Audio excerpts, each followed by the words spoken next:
Хуманитарни акции од цела Македонија, доброволци од сите општини во републиката, тешка механизација, странска помош и лекови денеска може да се видат во скопското село Стајковци. Пети ден после стравишните поплави во Скопско и околината, штетата полека се санира, водата веќе е извлечена од подрумите и куќите, се расчистува по кукнината на населението која е комплетно уништена во поплавите.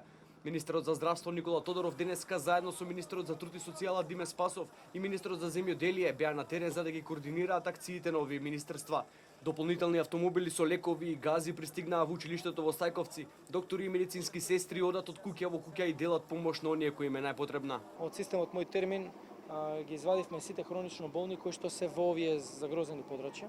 Вкупно има 2058 хронично болни лица на кои што им е потребно да добијат терапијата за болеста за нивната болест. Од тој аспект се донесе одлука во текот на вчерашниот ден сите патронажни тимови да бидат вклучени во посета, домашна посета, преку домашна визита на сите овие хронично болни лица во нивните домови со цел да се изврши преглед и ако има потреба да се достават лековите кои што они ги добиваат. За таа цел имаме поставено 3 пункта, еден овдека во Стајковци, еден во Сингелич и еден во Арачинова, а исто така имаме и на 2 пункта 24/7 итна медицинска помош со цел брза реакција на службата за итна медицинска помош. Дезинфекцијата е започната таму каде што е возможна, односно каде што има услови за дезинфекција, имајќи предвид дека стручните лица сметаат, и тоа е протокол, дека дезинфекција се прави само после темелно механичко чистење и откако ќе се исуши подлогата. Исто така разговаравме и со градоначалникот на град Скопје да се направи итно прскање, авионско прскање против комарци. Тоа е многу значајно сега затоа што комарците се вектори, преносители на болести, и од тој аспект е многу значајно да се преземе и оваа мерка на целиот скопски регион. Со отворањето и на тактичко-оперативниот центар во селото Стајковци, хаосот во ова село полека се нормализира. Екипи на армијата на Република Македонија, екипи на надлежните служби од Македонски шуми, Македонија пат, комунална хигиена, се меѓу населението и се санираат штетите. Помош пристигне од Косовското КФОР, кои испратија дополнителна механизација за собирање на калта и сметот од улиците и куќите на населението.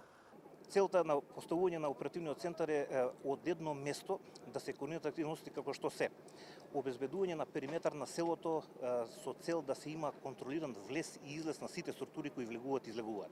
Од таа намера на јужниот и северниот дел од селото Стајковци формирани се контролно-пропусни станици од единици на војна полиција со цел да се има евиденција и контрола, тоест сукцесивно пропуштање со цел да се избегне стварање на гужва во улиците.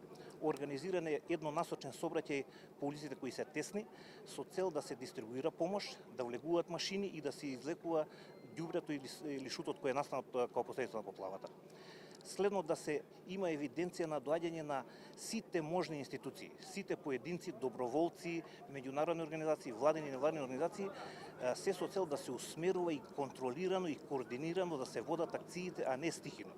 И верувам дека со самото воспоставување успеавме да се за кратко време сите тие напори да бидат координирани, усмерени со цел што е можно побрзо навраќање на нормалните услови за живот и работа во селото Стајковци.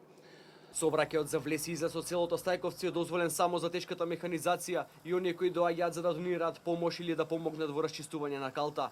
Јавните предпријатија и надлежните служби во координација со армијата на Република Македонија полека, но сигурно го расчистуваат нередот од невремето. Расчистени се голем дел од улиците и куќите, но се уште останаа оние најнепристапните кои воедно се најпогодени од невремето.